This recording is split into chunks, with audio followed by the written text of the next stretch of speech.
Professor Basotti, então nós temos hoje, né? Vamos subir mais um pouquinho o monte, né? Para poder nós podemos enxergar realmente aquilo que o Senhor Jesus trouxe para nós nesse riquíssimo e belo sermão, né? Então, vamos fazer aí uma pequena revisão, professor? Vamos.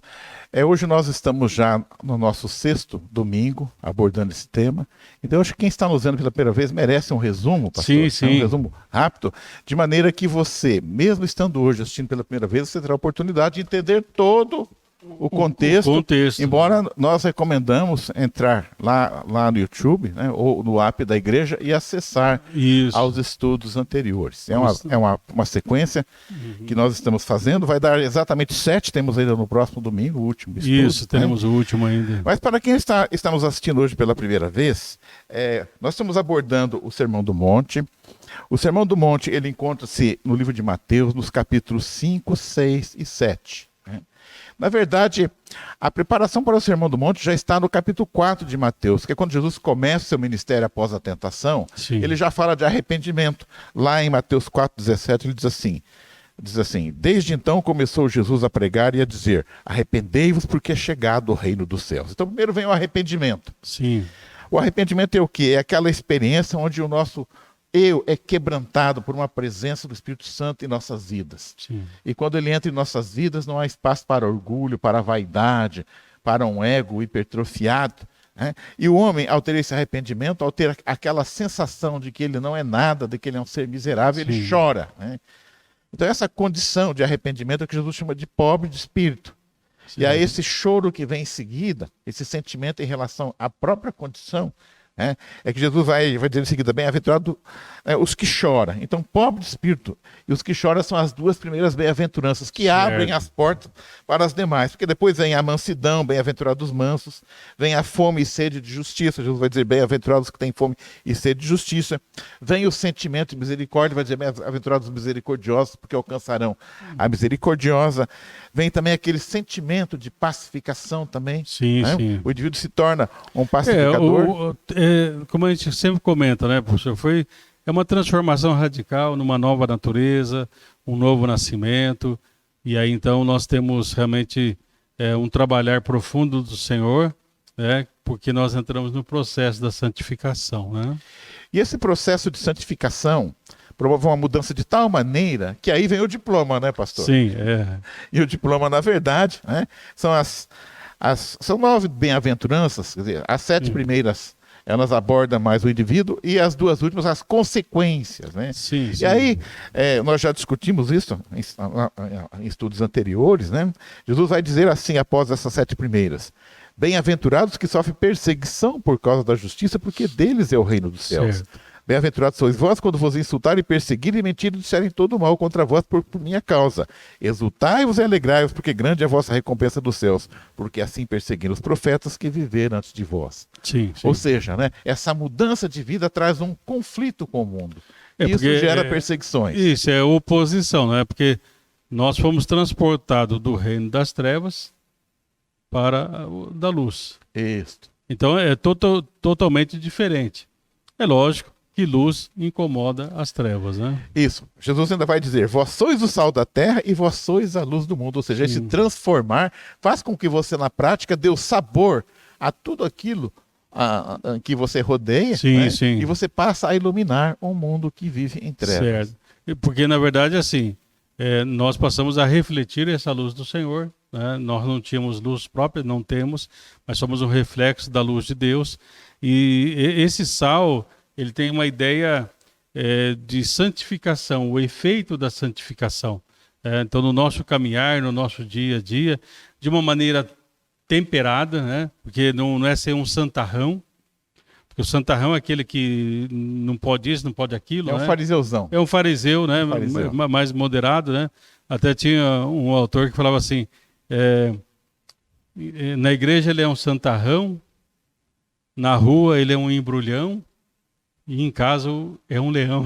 É um leão. Então, quer dizer, o cara realmente, o santarrão é assim, né? Na rua ele embrulha todo mundo, engana. Em casa ele é muito bravo, muito tal, né? Então, esse é o oposto da santidade, né? Bom, após então a incorporar essas bem-aventuranças, após adquirir o caráter cristão, nós vimos então que o homem se torna preparado para entender a justiça de Deus. Sim, Em sim. seguida, Jesus passa a falar da lei.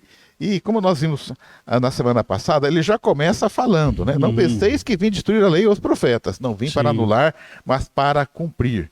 Em verdade vos digo que os céus e a terra passarão, mas nenhum jota, nenhum tio se omitirá da lei até que tudo se cumpra. Então ele já começa dizendo, ó, não vou mudar a lei. E nós vimos aqui, semana passada, né, que ele não vai mudar a lei, por quê? Porque na verdade a lei ela expressa o amor de Deus por nós. Sim. A lei, como nós vimos semana passada, não é para nos atazanar, não é para ficar em cima de nós, não faz isso, não faz aquilo. Na verdade, Deus, através da sua lei, ele nos coloca normas que nos ajudam a viver melhor aqui e agora. Sim, sim. Então, é uma expressão. E ao cumprirmos essa lei, nós expressamos o nosso amor a Deus e também ao próximo. E quando estamos cumprindo a lei de Deus, nós estamos atendendo às demandas do nosso próximo. Porque até tem brincadeiras à parte, um dito, né, que diz assim, se o mundo continuasse olho por olho, né, dente por dente, nós seremos uma comunidade de cegos e banguelos. Então Deus pôs um limite nisso, né? Sabe, pastor, há pouco tempo eu li um livro chamado O Mundo de Quase Ontem, de um autor chamado Jared Diamond, e ele falou uma coisa lá que me chamou a atenção. Eu tinha a ideia assim, olho por olho, dente por dente, é assim, vamos por lá. Um indivíduo mata um indivíduo da outra família, aí aquela família vai lá e mata o de cá. Sim. Eu sempre tinha essa ideia assim que ficava no empate técnico, mas lendo o livro eu percebi que não. Na verdade, assim, mata lá, mata aqui. Quer dizer, sempre que você tem uma morte, gera até uma guerra. Ao invés daquilo parar na vingança, é um ciclo. Sim. Então eu não tinha essa ideia. Depois eu até me lembrei que lá no Nordeste tinha uma cidade onde tinha a família dos Alencar e uma outra, que já vinha já há várias décadas o mata-mata, né? O mata de lá, mata de cá, até que num dado momento se acertaram lá, né? Então, como que é importante, né, essa questão de nós não aplicarmos essa justiça dos homens. Sim, que é trapo de imundícia, né? Nossa justiça. Né? Exatamente, como o senhor falou. Não reflete a justiça de Deus. Exatamente. Né? Então, Jesus, ao falar da lei, além dele falar que não vai mudar a nem um jota nem um tio, lá no Mateus 5,20, ele diz algo também que vale a pena a gente rever. Ele diz assim, porque vos digo que se a vossa justiça não exceder a dos escribas e fariseus, de modo nenhum entrarei no reino dos céus. Certo. Então, quer dizer, é uma justiça, a diferença, Jesus ele não muda nada da lei, mas agora a lei ela tem que ser praticada a partir do coração. Sim, e aí nós somos capacitados a cumprirmos a lei, aquilo que era impossível, né? O Jesus em nós, é possível então nós andarmos de uma maneira totalmente diferente, né, do que andávamos anteriormente, né? E ele vai dizer também, pastor, tem vários comentários, eu vou apenas selecionar um dos que nós comentamos semana passada. Está lá em Mateus capítulo 5, do 42 ao 48. Onde ele diz assim, que não é só uma questão de não aplicar olho por olho, dente por dente. Sim. Ele vai dizer assim, ó, ouviste do que foi dito? Amarás o teu próximo e odiarás o teu inimigo. Eu, porém, vos digo, amai os vossos inimigos e orai pelo que vos perseguem, para que vos torneis filhos de vosso Pai que estás nos céus. Pois ele faz raiar o seu sol sobre os maus e bons, e derrama chuva sobre os justos e injustos. Porque se amardes os que vos amam, que recompensa tendes? Sim. Não fazem os publicanos igualmente assim? E se saudardes somente os vossos irmãos, que fazeis de notável? Não haja os gentios também desta maneira? Assim sendo, sede vós perfeitos, como perfeito é o vosso Pai que está nos céus. Então, pelo modelo que nós temos, que é Cristo, então todo o nosso agir tem que ser pautado por esse novo modelo que nós temos. Pedro fala, seguindo as pisadas do Senhor, seguindo os passos da mesma maneira, tendo o mesmo sentimento, Paulo fala isso, né? Tendo o mesmo sentimento que houve em Cristo Jesus. Quer dizer, é uma transformação realmente radical, professor. Exatamente, pastor. E eu vejo assim, essa transformação radical, ela só vai acontecer se o Espírito Santo habitar em nosso coração, porque pela minha natureza, eu digo que é impossível você cumprir esse padrão, porque Jesus, na verdade, ele não mudou nenhum jota, nenhum tio, mas ele elevou o padrão. Isso. Padrão que... E através da graça dele nós fomos elevados. E deixar bem claro isso, né? Que a partir do momento, né, que Jesus veio a esse mundo, morreu, ressuscitou, nós tivemos o Pentecostes, o Espírito Santo, ele é residente em nós. Ele não paira sobre nós, ele não está aqui, depois sai, não. Ele é residente e permanente em nós. Tanto é que Paulo diz assim, que quem não tem o Espírito não é de Deus. Então a certeza, porque o selo, o Espírito Santo é o selo de Deus, a garantia, o penhor que está em nossas vidas. Então não estamos aqui entrando e nem vamos entrar em negócio de dons, como se manifesta e tal, mas todo o cristão tem o Espírito Santo residente em si. E é essa força do Espírito Santo que nos capacita. Se não tiver, então não é cristão. E após falar da lei, ele passa a falar sobre o nosso dia a dia, sobre a nossa conduta. Sim, sim. E já no capítulo 6, que nós vimos também semana passada, estamos fazendo uma rápida revisão, pastor, Uhum. ele vai dizer que nós devemos ser discretos no jejuar, no fazer a caridade e no orar. Agir com discrição. Sim. Eu vou pegar aqui apenas a oração, mas a linha de pensamento é a mesma. Na oração ele diz assim, em Mateus capítulo 6, versículo 5. E quando orardes, não sejais como os hipócritas, que apreciam orar em pé nas sinagogas e nas esquinas das ruas, para serem admirados. Tu, porém, quando orares, vai para o teu quarto, e após ter fechado a porta, orarás a teu pai. E teu pai que te vê em secreto te recompensará plenamente. Isso. Então, até semana passada a gente fala, é interessante que o teu pai que te vê, não fala assim, o teu pai que te ouve. Porque Deus, mais do que ouvir, ele está interessado na nossa intenção real. Na nossa intenção, exatamente. Então, tudo que nós fizermos, na doação, na oração, na ajuda ao próximo, no jejuar, enfim, sabendo que é para Deus, tem que ser para Deus, né? E aí, então, ele nos ensina a oração do Pai Nosso, isso daria um estudo à parte, muito aprofundado, né? Mas eu acho que algumas ideias gerais é importante, ele nos ensina a oração do Pai Nosso, não adianta ficar repetindo, Deus já sabe aquilo que você vai pedir, ir direto ao Pai, começa Pai Nosso que estás no céu, não é preciso de intermediário, vai direto a Ele, né? Vai ao trono dele as nossas petições.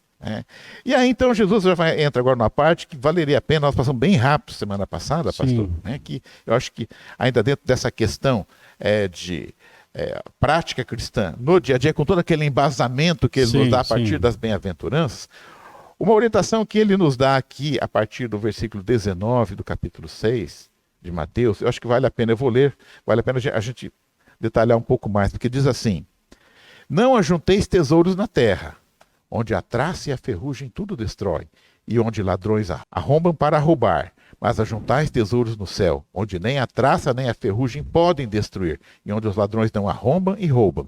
Porque onde estiver o teu tesouro, aí também estará o vosso coração. Então, você vê assim, ele começa, né, num outro ponto aqui, mas ele vai falando assim, olha, bom, se você está num reino diferente agora, do reino das trevas, então, os valores, seria assim, como você vai, né? Você vai para um outro país, lá é uma outra língua, lá é outros costumes, então o certo é você se adequar a esses certos costumes para você não ofender, né? Por exemplo, em alguns lugares, se você cruzar as pernas e mostrar a sola do sapato, é uma ofensa.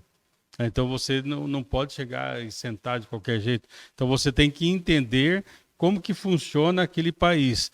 Então nós temos que entender agora que o reino de Deus, como que ele funciona, qual que é a vontade do Senhor e, acima de tudo, eu tenho que buscar primeiro o reino dos céus e encher meu coração da presença de Deus. Deus tem que ser nosso maior tesouro. Mas, pastor, nesse caso, nós não estamos indo para um outro país. Nós acabamos, como cristãos, tendo de conviver com a coexistência de dois reinos que estão lado a lado. Por exemplo, quando a gente pega essa orientação de Jesus, ela bate de frente já com o reino desse mundo em que nós estamos vivendo, porque o nosso mundo, o que é valorizado é ter, não é ser. Jesus está valorizando você ser, mas o nosso mundo, o nosso reino aqui... Mas, Basotti, aí é um equívoco, porque assim, nós somos embaixadores de Cristo. Então, quando você é um embaixador... Não pode ser agente secreto, né, pastor? Não, você é um embaixador de Cristo. Por exemplo, você já viu filmes aí americanos e coisa e tal? Por exemplo, de repente o cara fala assim, eu tenho imunidade diplomática. Então a lei desse país, embora eu esteja nesse país, essa lei não pode ter proeminência na minha vida. Ou seja, a minha lei se eu estou lá na embaixada, a embaixada é o meu país. E onde eu estiver, eu represento o meu país. Né? Então, embora nós estejamos neste mundo, nós não somos deste mundo. Né? Por exemplo, um exemplo bem simplista, né? Peixe. um peixe lá do mar, né? Ninguém pega, dá o bacalhau salgado, pega? Não, por quê? Porque ele está vivo. O peixe ele está na água salgada, mas o sal não está nele, porque ele está vivo. Agora, se ele morrer, o sal adentra ele, né? Então, o cristão ele tem que estar vivo para Deus, para não permitir que nenhuma circunstância adversa comece a adentrar. Valores e tal. Como a gente já comentou da outra vez, acho que o livro Cristãos Ateus, né? Aqueles que creem em Deus, mas vivem como se Deus não existisse. Então, então nós somos embaixadores e nós representamos o Senhor aonde nós estivermos. Né? Se contrapondo aos valores aos deste valores mundo. E à lei deste mundo. Né? Nós temos um certo cuidado, porque quando aqui Jesus fala para nós juntar tesouros na terra, nós também temos que reconhecer que muitas pessoas elas estão correndo, não é para juntar tesouro, é para pagar a conta de ontem e para comer hoje, digamos assim, né, pastor? Então, eu acho que aqui é quando aquele indivíduo que ele passa a fazer um esforço, quer dizer, ele já tem o suficiente, mas ele continua, tipo lá, eu tenho no meu guarda-roupa 10 camisetas, então eu vou mudar para uma casa maior, eu quero ter um guarda-roupa onde caiba 500 camisetas, embora eu só consiga usar uma por dia. Sim, nós podemos até ver, por exemplo, o apóstolo Paulo, quando ele fala sobre a pessoa avarenta, ele fala a avareza que é a idolatria. A idolatria ela passa realmente por um apego demasiado, né, às questões de bens, móveis e imóveis, enfim, né? Mas, professor, não é só na questão de uma riqueza, né? Eu posso ser uma pessoa pobre e apegada àquelas coisas que eu tenho, né? Então, não é uma questão do quanto tem, mas é se aquilo que eu tenho tem o meu coração. O mendigo tem uma sacolinha lá, ele é mais apegado àquela sacolinha isso, do que... não, tem pessoas que falam assim, por exemplo, tem uma roupa velha lá, né? Ele fala, né, a minha camisa da sorte, né? Meu sapato da sorte. Quer dizer, ele não se desfaz por nada, né? Então ele tem um apego. Então que nada ocupe realmente o primeiro lugar. Cristo tem que ter o primeiro lugar na nossa vida, né? Aí, Mateus 6,24, pastor. Ninguém pode servir a dois senhores, pois odiará um e amará o outro, ou será leal a um e desprezará outro. Sim. Não podeis servir a Deus e a Mamon. Então, não tem. Então, quem domina quem? Né? Porque muitas vezes a falta do dinheiro me domina. Porque, não posso porque eu não tenho dinheiro, não posso porque eu não tenho dinheiro, tal. Né? E tem algumas coisas, né, que não precisa do dinheiro em si, né? Mas se eu fico constantemente falando, não tem dinheiro e tal, ou seja, então quem manda em mim, quem é a minha prioridade é o dinheiro. Mamon é o Deus do dinheiro, né, pastor? Sim, ele é uma entidade. É uma entidade. Né? Que infelizmente nós temos que tomar cuidado. Então o problema, né, que a gente já comentou, não é o dinheiro, é o amor ao dinheiro. É a raiz de todos os males. Então eu posso ter pouco dinheiro e amar o meu R$100, o meu R$200, como eu posso amar 1 milhão, 2 milhões, não sei como que é, mas talvez, né? A questão não é quantidade, é o apego. O apego, né? E aí Jesus continua assim, agora do 25 ao 34, ele vai falar aqui sobre uma parte que ela é muito bonita e dá muita discussão, né, pastor? Sim. Que é quando ele vai dizer para a gente não se preocupar, né, com algumas coisas. Eu vou ler esse texto aqui que vai do 25 ao 34, capítulo 6, aí nós fazemos um comentário, né? Sim, sim. Ele diz assim, portanto vos afirmo, não andeis preocupados com a vossa própria vida, quanto ao que haveis de comer ou beber, nem pelo vosso corpo, quanto ao que haveis de vestir. Não é a vida mais do que o alimento e o corpo mais do que as roupas? Contemplai as aves do céu, não semeiam, não colhem, nem armazenam em celeiros. Contudo, vosso Pai Celestial a sustenta. Não tendes vós muito mais valor do que as aves? Qual de vós, por mais que se preocupe, pode acrescentar um côvado à sua altura? E por que andais preocupados quanto ao vestir? Observai como crescem os lírios do campo. Eles não trabalham nem tecem. E contudo, eu vos asseguro que nem Salomão, em todo o esplendor de sua glória, vestiu-se como um deles. Então, se Deus veste assim a erva do campo que hoje existe e amanhã é lançada ao fogo, quanto mais a vós outros, homens de pequena fé. Portanto, não vos preocupeis dizendo, queremos comer, queremos beber, ou ainda, com o que nos vestiremos?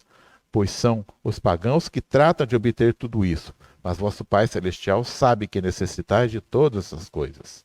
Buscai assim em primeiro lugar o reino de Deus, e toda a sua justiça e todas as coisas vos serão acrescentadas. Portanto, não vos preocupeis com o amanhã, pois o amanhã trará suas próprias preocupações. É suficiente o mal que cada dia traz a si mesmo.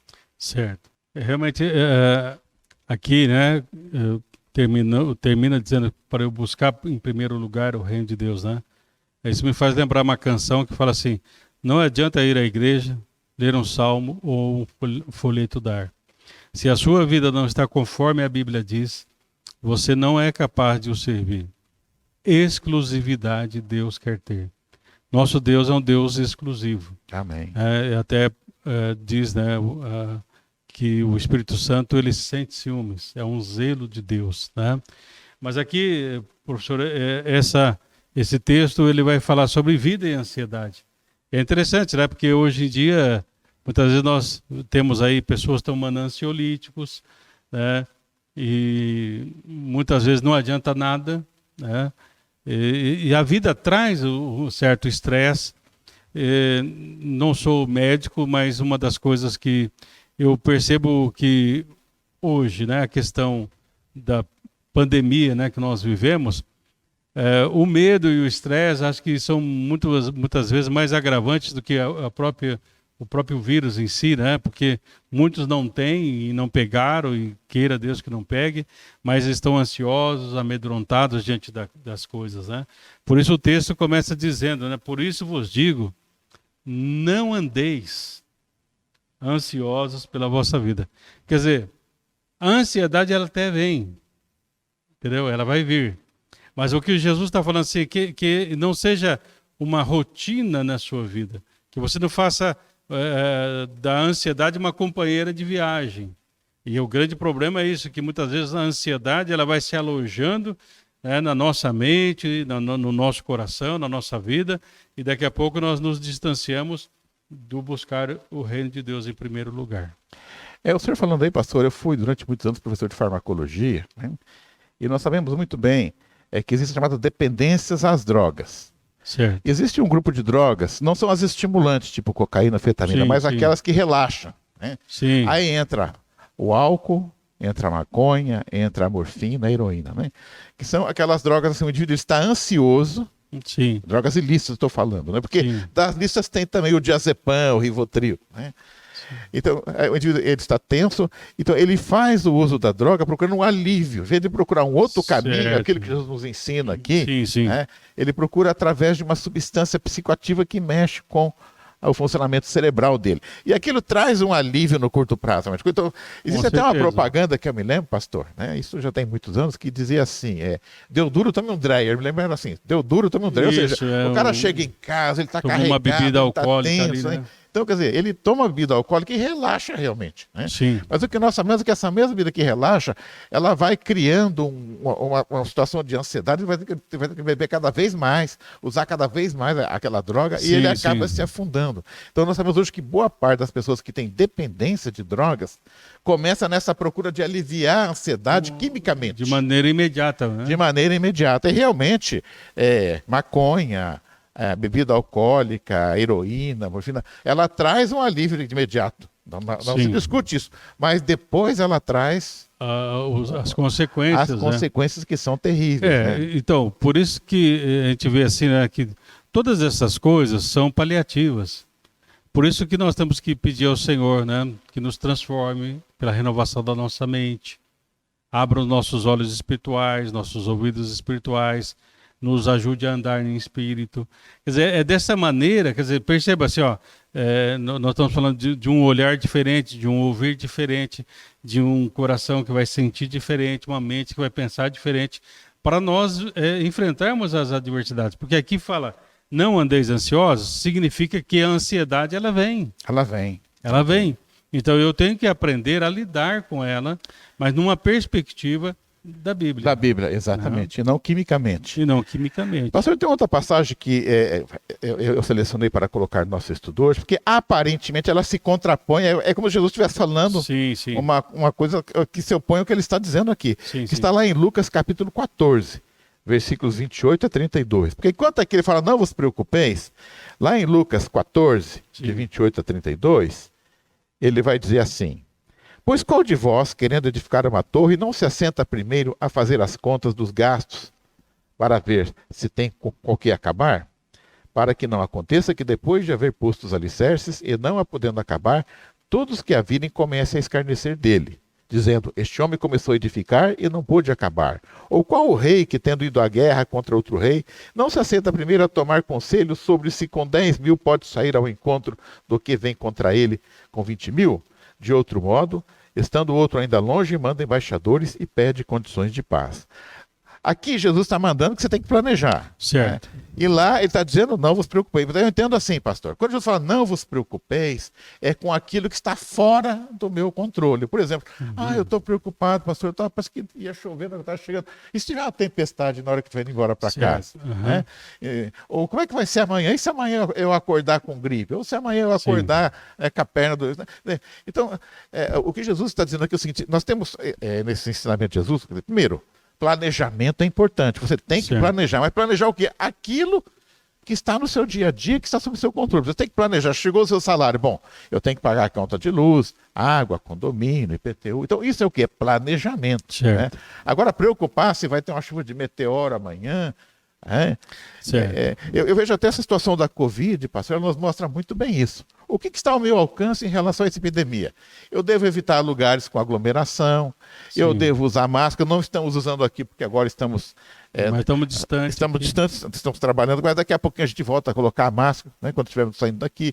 Então, quer dizer, lavar as mãos com álcool gel, quer dizer, isso está ao meu alcance. Agora, eu ficar, será que eu vou pegar Covid? E se eu pegar, será que eu vou ser assintomático ou eu vou ter sintomas? Se eu ter sintomas, eu vou parar no hospital ou vou ficar só em casa? Se eu for no hospital, eu vou ser entubado ou não vou? Se eu for entubado, eu vou morrer ou não vou? Quer dizer, são coisas que... Então, o que eu tenho que fazer? Eu tenho que fazer aquilo que está ao meu alcance. Então, isso aí é o andar ansioso, né? Agora, professor, esse texto de Lucas, né? Ele fala de nós planejarmos. E tal. Seria assim, o Senhor está dizendo assim, ó, calcule aquilo que você precisa para que você seja meu discípulo. Isso. Porque muitas vezes é aí que está. Então eu não posso ser discípulo do Senhor e andar de maneira ansiosa. Porque eu tenho que lançar sobre ele toda a minha ansiedade. Né? Então, eu não posso servir ao Senhor e ficar assim com esses medos. Né? Até tem a panfobia, né? A pessoa tem medo de tudo. Né? Até tem um autor que fala assim, você vê uma barata, a pessoa dá um grito, dá um berro lá. O que foi? É uma barata. Mas até ele diz assim, quantas pessoas você conhece que estão internadas hoje porque foi picado por barata? Entendeu? Não tem, não é verdade? Mas é o medo que leva as pessoas ou até a ter um asco, um nojo em relação, né? Mas para você ver assim como a nossa mente precisa realmente ser transformada, né? Para nós não andarmos de maneira ansiosa. E aqui ele é bem específico, quanto ao comer, quanto ao beber, quanto ao vestir. Quer dizer, Deus cuida das coisas básicas da vida e com certeza, quando vier alguma coisa mais complicada, o mesmo Deus que cuida das coisas básicas, cuidará também dessas outras dificuldades que vierem, né? Então, acho que em resumo, o que Jesus está dizendo aqui é, confie em mim. Com certeza. No meu Pai. Sim. E nós, pastor, que já alcançamos uma condição de termos aceitado Jesus, passado por essa experiência do novo nascimento, eu vejo que nós temos um elemento a mais. Aconteça o que acontecer, nós estaremos com Ele. Com certeza, com certeza. Então, acho que é essa confiança que nós temos que ter. Então, e a gente começar a se ver numa perspectiva de Deus. Por exemplo, o versículo 26, professor, podia ler novamente para nós? Olhai para as aves do céu, que não semeiam, nem cegam, nem ajuntam em celeiros, e o vosso Pai Celestial as alimenta. Não tendes vós muito mais valor do que elas? Então perceba, para nós não andarmos ansiosos, eu tenho que perceber, olha, eu tenho um valor aos olhos de Deus. Jesus veio, morreu e ressuscitou por mim, por você, por todos nós. Deus pagou esse alto preço por nós. Então, por quê? Porque muitas vezes nós nos auto-sabotamos. Mas você tem valor, eu tenho valor aos olhos de Deus, e se Ele cuida dos passarinhos, e aqui... E nós falamos mais que os passarinhos? E aqui ele está falando assim vamos usar a expressão, um pardalzinho, entendeu? Até a pessoa falando, não tem um pardal para dar água, né? No sentido assim, porque pardal seria assim, o passarinho, desculpa usar essa expressão, mas chulezinho que tem. É aquele que o pobre ia fazer a oferta lá. lá Não é um canário da terra, entendeu? Não é assim uma ave que gorjeia, bonito e tal.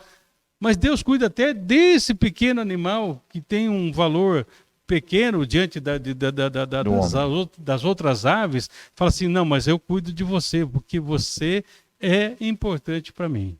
Né? E aí tem um outro texto, professor, que seria o 27. O 27 eu vou ler, pastor. E qual de vós, com todos os seus cuidados, pode acrescentar um côvado à sua estatura? O côvado, pastor, é a medida que eu vi que vai da ponta do dedo médio até o cotovelo. É isso aqui, ó. É isso aqui. É uns 30 centímetros, 30, 40 centímetros. Quer dizer, ninguém pode aumentar esse. Eu gostaria, inclusive, pastor, se eu pudesse assim, aumentar um côvado na altura e perder os quilinhos. Um côvado na altura e 2 côvados na largura. Aí que benção, irmão. Aí ia ser, né? Ia ser alto e esbelto. Mas tá bom, mas Deus nos ama assim mesmo. Deus nos ama assim mesmo. O versículo 30, professor. O 30, eu vou ler o 30 novamente. Sim. Pois se Deus assim veste a erva do campo que hoje existe e amanhã é lançada no forno, não vos vestirá muito mais a vós, homens de pequena fé. Isso. Então o Senhor vai falar assim, olha, Deus cuida, né, de você, né? Então não fique inquieto com o dia de amanhã. Se Ele cuida do lírio do campo, né? Tanto é que ele vai falar, né? Observe o lírio. Quer dizer, diante da ansiedade, comece a observar o lírio do campo, observe as aves dos céus. Né? Ele diz que nem Salomão, em toda a sua glória, se vestiu, né, como um deles. Né? E ele diz assim, homens de pequena fé, ou seja, fé frouxa, uma fé inconsistente. Então, diante das situações da ansiedade, eu tenho que falar, Senhor, me ajuda a ter uma fé mais dinâmica, uma fé mais ativa, uma fé mais autêntica, para que eu possa vencer a ansiedade. E quando nós começamos a observar assim, nós entendemos que Deus cuida de nós como filhos. Nós somos cuidados pelo Senhor, porque nós somos filhos do Senhor. Deus cuida de nós. E aí ele vai falar assim, no versículo aí, quando fala dos gentios, o 32, ele fala, os gentios é que procuram todas estas coisas. O gentio aqui é no sentido daqueles que não estão vivendo a fé. O pagão, né? O pagão, a sua tradução traz pagão. Seria a ideia assim, aquele que não tem Deus. Isso. Então, quem vai ficar ansioso? Quem não tem Deus. Então, vem ansiedade? Vem, mas eu não ando ansioso. Por quê? Porque eu tenho um Deus que cuida de mim. É isso. Até tem uma pequena historinha, né, que um pastor contava assim, né, de 2 passarinhos, né, eles estavam assim, pulando ali nos fios, né, da cidade e tal, e olhando para a cidade, aquela correria e tal, né, e um passarinho perguntou para o outro, né, por que será que esse pessoal está correndo de lá para cá e não para, tal, né? Aí o outro falou assim, vai ver, ele não tem um Deus que cuida de nós, como cuida de nós, né? Eles não têm um Deus assim como Deus, né, cuida de nós. Pelo jeito deles não tem Deus, né? Então, quer dizer, é uma brincadeirinha, mas que nos leva a pensar, né? Por que nós corremos tanto, se nós temos um Deus que cuida de nós? Não estamos dizendo para ficar de braços cruzados e, né, esperando as coisas e tal, mas tendo sabedoria de Deus para o momento de agir, o momento de ficar quieto. É como diz lá em Eclesiastes, o momento de falar, o momento de ficar quieto, o momento de abraçar, o momento de deixar de abraçar, enfim, quer dizer, há tempo para todo propósito. Então eu tenho que entender esse tempo de Deus, né? Pastor, enquanto o senhor falava, eu observava que o senhor está com o celular ali do lado. Sim. Quer dizer, nos tempos de Jesus não tinha o WhatsApp ainda. Sorte deles. Senão ninguém está vendo o sermão de Jesus. Está todo mundo lá. Estava o Pedrão lá no WhatsApp. Depois eu assisto no YouTube. Sermão de Jesus. Mas o que eu observo hoje é isso, que... Se o Bachega conseguir editar, né? Isso. Mas o que eu observo hoje é assim, no WhatsApp, eu diria assim, metade das coisas que chega para mim hoje são notícias ruins. Sim. E boa parte delas são fake news. Né? Então, eu acho assim, no mundo que nós vivemos hoje, além das preocupações que o homem do tempo de Jesus tinha, talvez, hoje, boa parte dessas preocupações, elas são artificiais, são invenções, coisas que se criam. bobagens, né? Então eu vejo assim, hoje nós temos que ter um discernimento realmente muito apurado, Sim. até para aquilo que chega à nossa mão, para sabermos se aquilo vale a pena até começar a ler. Sim. Né? Então, quer dizer, hoje nós somos inundados por falsas preocupações, são complôs, teorias da conspiração, Sim. né? E que já se ajunta ao nosso dia a dia, que já tem questões que são reais. Então, acho que hoje um grande desafio que o homem moderno tem é separar aquilo que é fake Sim. daquilo que é uma notícia que é relevante. Eu tenho visto pessoas se estressarem, sim, por causa assim, de notícias que a gente percebe que são falsas, quer dizer, não é preciso se preocupar com aquilo. Então, até assim, falando de fake news, né? Mas muitas vezes até aí vem uma notícia e o medo é maior, né? Conta-se uma história, né? Conta-se. De uma senhora. É uma lenda urbana. É uma lenda urbana que ela estava no mercado e ela tinha pego assim umas 60, 70 caixas de palito de dente, de madeira, né, tal. Aí uma colega encontrou ela e falou assim: minha filha, vai ter festa na sua casa, alguma coisa, porque tá umas 60, 70 caixas. É para azeitona, pastor, não é? Mas imagine, né? 70... Comprou o estoque, dava fazer uma fogueira de São João. Aí ela falou assim: você não ouviu a notícia? E a outra: não, que notícia? Vai subir o preço da madeira. Então, parece que é brincadeira, mas e acaba subindo o preço da madeira, porque vai todo mundo comprar, falta, o cara sobe o preço. E ela estava lá comprando. O que vai fazer com 70, 80 caixas de palito de dente, filho? Fazer uma fogueira. Né? Mas ela estava preocupada que subiu o preço da madeira. Então ela queria antecipar, né? Ou seja, ia precisar dar um caminhão de azeitona depois. Mas eu vejo, pastor, que nós estamos realmente hoje a aprendermos, né, a separarmos aquilo que deveria ser uma preocupação real. Quer dizer, o que é preocupação real? Aquela que nós podemos tomar alguma medida, né, para que possa trazer uma resolução. Enfim, eu vejo, pastor, que os ensinamentos de Jesus eles são tão bons, que até uma pessoa que é um gentil, um ateu, como ele coloca aqui, se seguir esse ensinamento, mesmo sem uma base de fé, já vive melhor. Porque são coisas sábias que qualquer pessoa deveria. Porque, assim, quando a gente tem a presença de Deus na nossa vida, professor, nós vamos ter, até hoje pela manhã, nas nossas meditações, a gente vê assim: você busca a sabedoria, aí, que é o próprio Deus, através da sabedoria você passa a ter discernimento, você consegue já fazer escolhas, e aí então você vai agir com conhecimento. Ou seja, aí uma aplicabilidade da sabedoria, né? Você vai colocar em prática essa sabedoria. Agora, se não tem Deus, aí a pessoa não vai ter discernimento, não vai ter o conhecimento, então muitas vezes ela acaba fazendo por ela mesma e aí a ansiedade vem, toma conta, e a partir do momento que se aloja dentro do coração, é só Deus mesmo para poder movê-la, né? Pastor, o senhor contou a história da mulher do palitinho aí, fez alguns comentários, mas a gente já entrar na próxima palavra de Jesus, ele vai dizer assim: não julgueis para que não sejais julgados. Você está julgando a mulher do palitinho, hein, pastor? Então, vamos entrar nessa depois, aí eu vou explicar que nós temos que entender bem esse texto aí, porque não é bem assim como muitos, né? Não julgue, então, e aí então, quer dizer, eu não posso mais questionar mais nada. Isso não é o que Jesus está dizendo, né? Pastor, eu entendo que o julgar, a gente, quer dizer, vamos dar o seguinte lá, eu vejo que o senhor está com a camisa amarela aqui, então eu olho e falo: mas que camisa, eu posso falar: mas que camisa feia.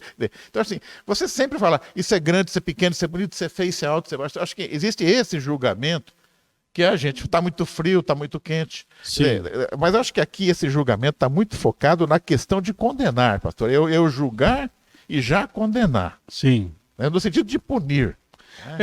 Porque assim, estão entrando aqui nesse capítulo 7, então... Isso, entramos no 7 já, o 7:1. Fala: não julgueis para que não sejais julgados, pois com o critério que você usar, né, ou seja, a mesma régua que você usar, vai usar contra você. É o 2. Deixa eu ler o 2 aqui, pastor. Assim, ó: pois com o critério com que julgardes, sereis julgados, e com a medida que usardes para medir a outros, igualmente medirão a vós. Então poderia talvez leia de 1 a 5, porque aí fecha a parte do julgamento, né? Não julgueis para que não sejais julgados, porque com o juízo com que julgardes, sereis julgados, e com a medida com que tiverdes medido, vos hão de medir a vós. E por que reparas tu no argueiro que está no olho de teu irmão e não vês a trave que está no teu olho?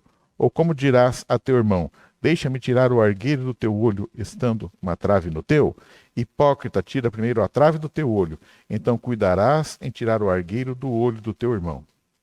Sim, então você percebe assim que há uma possibilidade de eu tirar o argueiro, né, o cisco que está no olho Tipo do assim, meu eu irmão. tô vendo um cisco no teu olho aí, pastor. Aham. Né? Não é isso? Isso. Então, quer dizer, então há uma possibilidade de chegar nisso. Mas primeiro eu preciso tirar. Aqui é interessante que ele faz um contraste muito grande. O cisco no olho do outro e como se fosse uma trave, uma trave. uma balaústra, Uma né? balaústra, é Ou um poste. um caibro, né? Entendeu? É um tronco, né, nos olhos. Qualquer coisa no olho já perturba, porque ele exagera aqui. Então, Jesus... Não, porque muitas vezes, assim, nós temos uma capacidade de olhar para o outro e não olhar para nós mesmos. Nós temos uma incapacidade de nos ver. É a nossa natureza, pastor. Então, Carnal. vem em sequência do que nós estamos falando, porque ele fala assim, olha, observe o lírio do campo, observe as aves do céu, se veja como filho de Deus, se veja como alguém importante aos olhos de Deus. Quer dizer, muitas vezes nós não conseguimos enxergar isso. Então, para que eu possa ajudar a meu irmão, e aí então até fazer uma crítica construtiva, não é malhar a pessoa, não é realmente depreciar a pessoa, mas ajudá-la a sair daquela situação, eu preciso ser tratado, né, para que eu possa ter um olhar diferenciado. Né? Tanto é que lá em Apocalipse o Senhor fala para aquela igreja lá de Laodiceia, eu vou dar o colírio, né, pingar nos seus olhos, a fim de que você veja. Porque você está sendo cego, pobre, nu, né? Então, quer dizer, eu tenho capacidade de fazer você enxergar. Né? Se nós não enxergarmos a nós mesmos, nós sempre culparemos o outro. Né? Como diz o autor, né, secular, o inferno é os outros. O problema sempre é os outros. Essa frase do Sartre, Jean-Paul Sartre. Isso. Uhum. Pastor, eu vejo que essa questão do julgamento, essa experiência ela já me mostrou.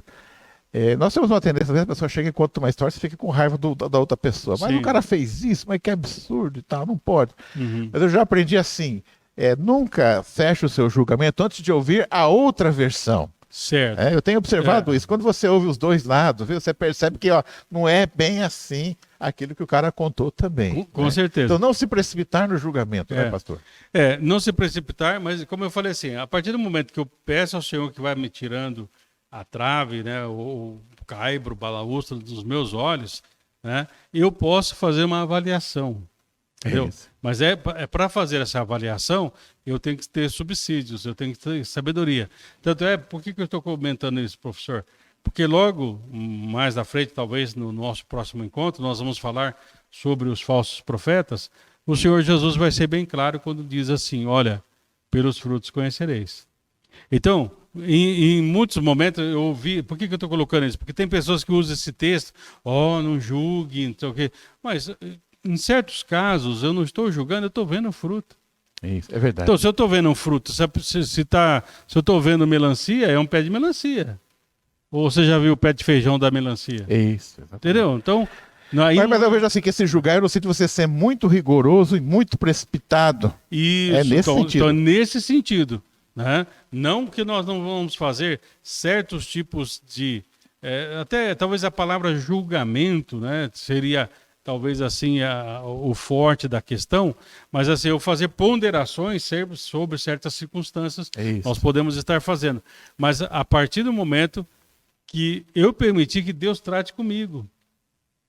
Porque assim, até hoje pela manhã falávamos, né, num grupo ali, um sentido assim, de um grupo que estava reunido tentando discutir uma certa situação, se era heresia, não era heresia, tal, até que é isso, tal, começaram aquela discussão, e, entre aspas, até o julgamento, né? Quando um se levanta e fala assim, gente, vocês já pensaram na possibilidade de nós estarmos errados? Então, quando nós trazemos as ponderações, é porque nós também já passamos o crivo na nossa própria vida. Né? Ou seja, essa mesma régua já está na minha vida. Né? Eu faço uma autocrítica, ou eu permito como Deus, como Davi falou, sonda-me, ó Deus. né? Porque eu posso olhar e achar que eu sou bom, mas aos olhos de Deus alguma coisa ainda está faltando. Vê se em algum caminho mal. É como o jovem rico. Muito bem, você guarda os mandamentos desde a infância e tal. Que legal, tal. Te falta uma coisa só. Então, nós temos que entender que sempre vai faltar uma coisinha ou outra e isso pode ser preenchido pela graça de Deus, tá? Então, realmente, não vamos julgar numa crítica desprovida, puramente emocional, desprovida de uma lógica. Sim, isso é abominável, né? Sem olhar, né, o lado A, B, C ou D, né, e o lado que só Deus sabe que é, né? Mas aqui fala que eu tenho que tomar cuidado com isso, né? Por isso eu preciso pedir ao Senhor, né? Eu acredito que o julgamento, nós adquirimos a capacidade de termos um julgamento justo quando o Espírito Santo habita em nosso coração, porque nós temos o discernimento. Isso, que a palavra discernir, ela tem assim, na etimologia, a ideia assim, de trazer para a luz. Ou seja, quando eu tenho discernimento, eu estou trazendo para a luz, mas não a minha luz, a luz de Deus, porque eu sou um reflexo da luz de Deus, né? Por isso, professor, logo em sequência aí, vem um dos versículos que ele é um tanto problemático no sentido de interpretações, quando o versículo 6, né? Mas é em continuidade a isso do julgamento. Mas antes de nós entrarmos no 6, pastor, eu tenho observado o seguinte. Quando nós falamos de julgamento, a gente sempre pensa assim, puxa, o cara não era tão mal como eu pensava, eu fui muito duro com ele. Mas eu tenho observado que o erro, às vezes, acontece o contrário. Você acha que o cara era bonzinho, ele não era aquilo também. É o caso de Judas, por exemplo. Houve um erro de julgamento. Certo. Ele era muito pior, quer dizer, ele não era aquilo que os discípulos pensavam. Ali também foi um erro de julgamento também. Então às vezes, acontece o contrário. Você acha que o cara é inocente, ele não sabe, ele é muito pior que aquele que você imaginava. Então, mas um erro também que acontece. Então, mas na verdade é o mesmo erro. É o mesmo erro, exatamente. Porque assim, eu olhei uma pessoa e achei que ela é má, mas eu não tirei a trave do meu olho. Ou eu olhei uma pessoa e eu achei que ela é boa, eu também não tirei a trave do meu olho. Por isso que eu preciso de discernimento. Então, muitas vezes, assim, nós nos equivocamos, quer dizer, então, enganoso é o coração, diz Jeremias, né? O profeta Jeremias. O coração do homem. É enganoso. Então, eu preciso de um coração transformado, porque senão eu vou condenar uma pessoa que talvez seja uma pessoa boníssima, uma pessoa realmente, em todos os aspectos, não tem nada que denigra a imagem dela, mas por causa digamos assim, da personalidade ou do jeito dela, eu condenei ela. E aí o que é legalzinho, bacaninha e tal, mas ele é um 7-1, né? Ele é um estelionatário. Isso. Ele engana. É simpático. Mas ele é bom de lábio, enganador e coisa e tal, né? Então, de certa maneira, né? De um jeito ou de outro, né? Eu preciso da sabedoria de Deus. Né? E aí vem o 6 então, pastor, né?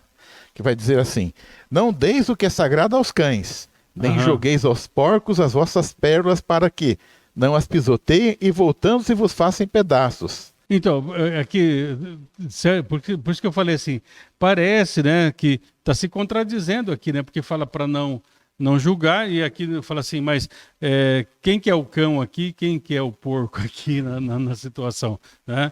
Então, muitos autores colocam aqui, nesse texto, como uma sequência, né? A partir do momento que eu tiro, né, a trave dos meus olhos, então aí eu posso ajudar o outro, mas dentro de uma perspectiva de Deus, só que também pode chegar num momento, não é que eu vou estar julgando, mas pelo fruto eu vou conhecer a pessoa, ele vai rejeitar as coisas de Deus, ele não vai querer realmente aquilo que é santo, ele não vai querer aquilo que é precioso, que são as pérolas, né? Enfim, né? Então, ou seja, ele continua querendo seguir o seu próprio caminho. Tanto é que cão e também o porco, né? Como nós vimos numa aula passada aí, são animais impuros, né? Ou seja, a pessoa não quer continuar impura. Ela fez uma escolha não pelo Senhor da vida, mas pelo atalho, pela mentira, pela morte, não pelo caminho, verdade e vida que é Cristo. Pastor, eu entendo aqui que jogar as pérolas para os porcos é assim, você ter o discernimento, porque muitas vezes você vai conversar com o indivíduo, ele está num estado tal de pecaminosidade, está numa, assim, ele tá em trevas tão profundas que quer dizer, não é que você não vá falar para ele da luz. Não, Mas você não está julgando ele, você está vendo. Isso, mas entendeu? esse aí você vai ter que acender só uma velhinha, acender um palito de fósforo e começar. Não adianta você acender a luz que vai. Né? Então eu vejo assim que é você ter o discernimento, porque ali vai ter deboche, vai ter riso. Com certeza. Ele vai escrachar você, ele vai falar, vai ofender o Espírito Santo. Então, eu acho que assim, você saber também, não jogar pérola, o que você vai falar naquele momento para aquele indivíduo, que senão, se você falar do evangelho, você pode estar realmente jogando ali uma pérola no chiqueiro. Tanto me faz lembrar, né, uma amiga, uma irmã na fé, né, logo no início da nossa caminhada cristã, ela foi, né, numa praça pública assim e tal, e ela foi evangelizar, né, e tinha um rapaz vendendo umas bugigangas lá, ela foi falar de Jesus para ele, e ele falou assim, não, meu Deus é Satanás, eu sirvo Satanás. E por mais que ela falou, não, meu Deus é trevas, entendeu? Então por mais que ela falasse, ele já tinha uma ideia preconcebida, olha, não Isso é só coração em jejum. não quero ouvir, né? Então, nesse sentido, não é que você está julgando, perceba isso, mas o próprio fruto, a própria personalidade da pessoa, o caráter da pessoa demonstra que eu não quero nada de Deus. É como se fosse num velório e tentasse conversar com o falecido ali, quer dizer, algo parecido. Né? Até tem um autor que fala assim, você falou de velório, né? É melhor que sei lá, né? Tem o energizante. Energizante. Aplicado 2 doses ou 20 doses de energizante no cadáver, não adianta nada, ele está morto. Muitas vezes nós queremos dar uma vitamina, mas a pessoa está morta em delitos e pecados, é só Deus para dar vida, né? Pastor, a partir do 7 entra num assunto que eu sou muito bom, hein? O assunto é pedir para Deus. Esse assunto eu sou bom, hein, pastor? Esse eu sou expert, hein? Daí uma coisa que eu sei é pedir. Mas eu vejo, pastor, que como nós já estamos com quase 1 hora de estudos, vamos deixar para pedir no próximo domingo? Deixa para pedir domingo que vem. Porque esse assunto realmente... Eu não sou bom não, pastor. Eu acredito que boa parte dos nossos ouvintes também. Quando é para pedir, na hora de fazer, a gente não é muito bom, mas na hora de pedir, olha... Aí nós vamos ver certinho o que significa pedir, dar-se usar, tal, né? O que significa realmente essa parte de Jesus nos incentivando, nós temos que orar, temos que buscar o Senhor, enfim. Pastor, eu tenho uma pergunta aqui, os nossos ouvintes também têm, que é aquela pergunta, o que eu peço e Deus não atende? Mas vamos deixar isso para responder no próximo domingo. Isso, nós não vamos responder, você está pedindo, mas não vamos responder. Isso. Entendeu? Tudo tem o seu tempo, né? Isso. Então, no próximo domingo. Estaremos encerrando, inclusive, né, esse estudo, que são 7 semanas. Certo. E depois, então, nós vamos, inclusive, aí tem um períodozinho, né, pastor, de férias. Isso, né? Nós vamos dar vamos ficar um lockdown. Isso. Ficando a gente volta vacinado já em 2020. Já voltamos. Mas o que nós queremos deixar, então, hoje para você, né, meu irmão, minha irmã, você que nos ouviu até aqui, cuidado com a ansiedade. Quando você perceber que a ansiedade quer dominar você, dobre teus joelhos, peça ajuda a Deus, comece a observar que Deus cuida dos mínimos detalhes da vida, Ele continua sendo Deus. Aconteça o que acontecer, Deus continua sendo o mesmo. Ele não é homem para mentir, nem filho de homem para se arrepender. O que Ele fala, Ele sempre cumpre. Amém. Amém. Amém.